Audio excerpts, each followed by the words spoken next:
Hello friends, तर आज आहे आमच्याकडे जेवणाचा कार्यक्रम आणि आजी, बाबा, काका, काकू आणि आत्या फुवा येणार होते. तर आजींनी येता येता आवळे आणलेले आहेत. तर आवळ्याचं महत्त्व मी काही नवीन सांगायला नको, तर सगळ्यांनाच आवळ्याचं गुण माहिती आहे, गुणधर्म. तर इथं फुवा आणि आत्या आलेले होते, आजीं तेही आलेले होते. त्याच्यामुळे मग आजी आणि आत्या वैदेहीसोबत गप्पा मारत होते आणि बाकी सगळे स्वयंपाकाच्या कामाला लागले होते. हे काकू आणि मम्मी स्वयंपाकाची तयारी करत होते.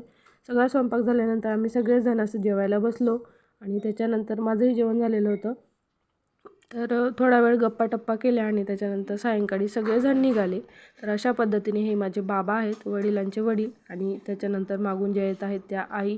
तर मागच्या वर्षी मी दिवाळीला किंवा नवईचा व्हिडिओ होता, त्याच्यामध्ये सगळ्यांची ओळख करून दिलेलीच होती. तर तो व्हिडिओ तुम्ही चॅनलला जाऊन बघू शकता. असे सर्वजण नवईच्या दिवशीच जमतात, पण काही कारणाने आम्हाला जाता आलं नाही, त्याच्यामुळे मग इथं कार्यक्रम केला. व्हिडिओ आवडल्यास लाईक आणि सबस्क्राईब करायला विसरू नका.